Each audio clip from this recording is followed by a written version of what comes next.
Hello and welcome to my review of Aokana 4 Rhythms Across the Blue. All of the gameplay you'll see in this video was captured on a Nintendo Switch, but it's also available on PC. I also need to let you know that a review code was provided to me by the publisher.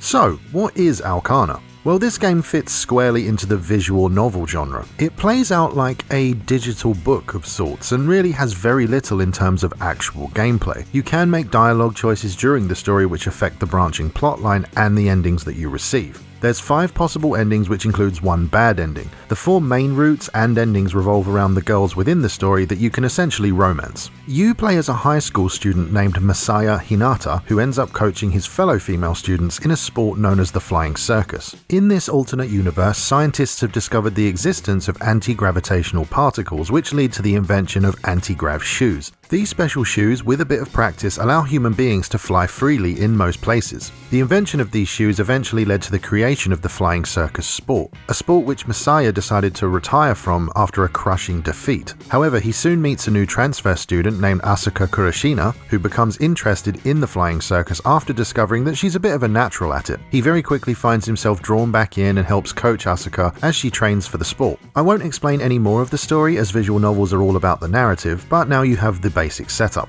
I should make you aware that the game does contain some fan service and some sexual themes, so much so that this is considered an adult visual novel. It's also received some censorship which has delayed the PS4 version of the game indefinitely. The Nintendo Switch version that I'm playing here has had 0 changes or censorship and is available both physically and digitally. However, the PS4 version at this point in time still has not released and reportedly had at least 4 scenes altered and 3 removed completely. It was also said that if the game was to release on PS4, it would not get a physical version. Now, I don't normally insert my opinion into this section of a review, but please do not support Sony censorship in any way. Ultimately, it is up to you, but if you have the option to buy it elsewhere, please consider doing so. Anyway, there really isn't much more to tell you about the game itself, so let's talk about some of the things I liked.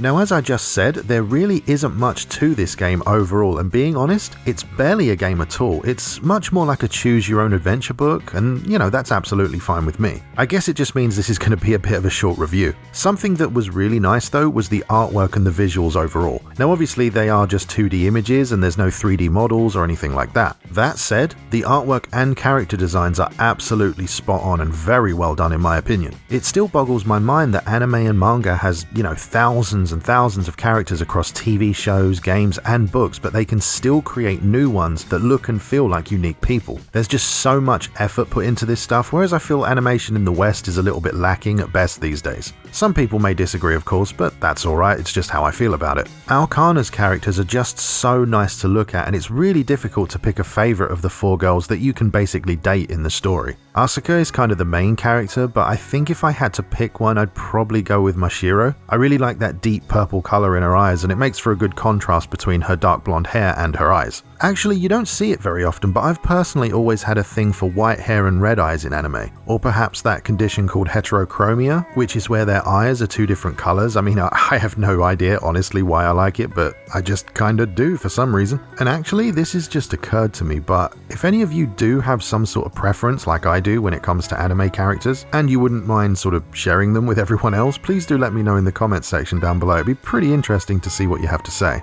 Secondly and finally, I have to say that the story really pulled me in a lot more than I thought it would. At first glance, it really seemed kind of basic and like it wouldn't really go anywhere, but honestly, after an hour or so, I got really hooked on it. The fact that it has that sort of choose-your-own-adventure style really helps, I think, and so does the artwork. I don't think I would care as much about the girls and the story and the world if it wasn't presented so well. I haven't completed all of the branching paths yet, or got every ending, but I'm definitely going to go back and get them all. I'm just genuinely interested to see what happens in all the different pathways. There's also an anime series out for this, so I may actually give that a watch as well. And I think that about does it for the positives. I mean, it looks good and the story's cool, which is all you can really ask for from a visual novel. So now let's talk about a few things that I didn't like.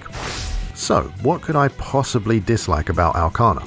Well, generally nothing. I mean, it's a visual novel. They are what they are. They're very simple things. You start the game, you read, you look at the artwork, you make a few choices, and that's virtually it. Now, what I'm about to say isn't a problem with the game itself, but there is something I would like to see in more visual novels, and that's some RPG elements. I understand that this is what a visual novel is. Don't get me wrong, they don't generally have RPG elements, and that's by design. I get it. But for me, I would really love to get an anime visual novel game that had you choosing where to go on the map each day, who you talk to, and had some actual dating simulation in it. Now, of course, it doesn't exactly need that, but I think it would help bring a lot more people into the genre who might just struggle with simply reading text for the entire game. I personally don't mind the classic visual novel style myself, but I would love to get a full-on RPG version, if you see what I mean. It doesn't need to have combat or anything like that. It can still be presented as a visual novel, but it would be pretty cool to have moments where it's almost like a slice of life simulator. I'm sure there must be some out there that exist like that, but I don't think I've ever personally played one or actually seen one. And really, the only other negative thing I can talk about in this section is the censorship by Sony. I won't go fully into it, as I already kind of mentioned it earlier, but it is just so damn sad. It really is. I mean, 10 years ago, if you had have told me that Sony would be the one censoring some anime spice and Nintendo wouldn't, I would have called you crazy, quite frankly.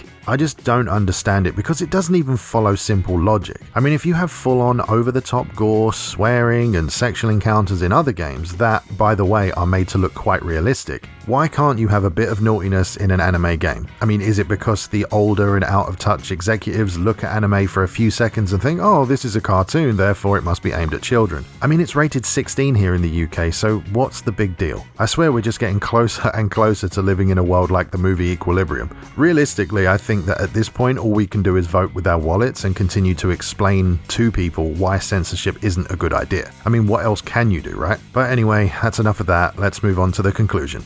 In my opinion, Aokana is a bright, colourful, and exceptionally well-drawn visual novel with an interesting story and likeable characters. Sure, it doesn't have much in the way of actual gameplay and you won't be hacking or slashing or partaking in turn-based battles, but that's not what it's all about. These kind of games are best enjoyed in a quiet room with a beverage of your choice, hot or cold, where you can relax and absorb the story. It's much like getting lost in a good book, and if you're already into visual novels, I don't think you could go wrong with this one. These kinds of games are very niche, so if you've never played one before or didn't know they even existed until now, this still might be a little bit too far outside your comfort zone for me to recommend. Having said that, if you collect anime games or fan service games or anything along those lines, I'd still say this was worth owning and adding to your collection. If you have a Nintendo Switch, you can still grab the physical limited edition of the game for around £25 to £30 in the UK or something like $35 to $40 in the US. It comes with a nice art book and of course a physical copy of the game. Plus, you have the added benefit of supporting a small studio, a small publisher, and rewarding Nintendo for not censoring the game.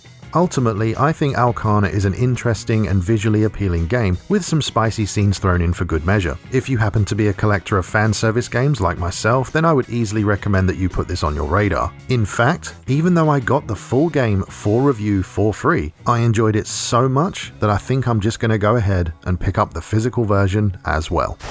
So there you go, that's my review of Aokana 4 Rhythms Across the Blue. It's available right now on Nintendo Switch via digital download, but there is a limited edition physical copy out there if you want it. It's pretty easy to find, like I said, and it comes with a full color art book, or you can play it on PC if you'd prefer. If you enjoyed the video, I really hope you'll consider subscribing to the channel. If you like what I do and want to offer your support, check out the first link in the video description down below. But with all that said, thanks very much for watching, and I'll see you next time.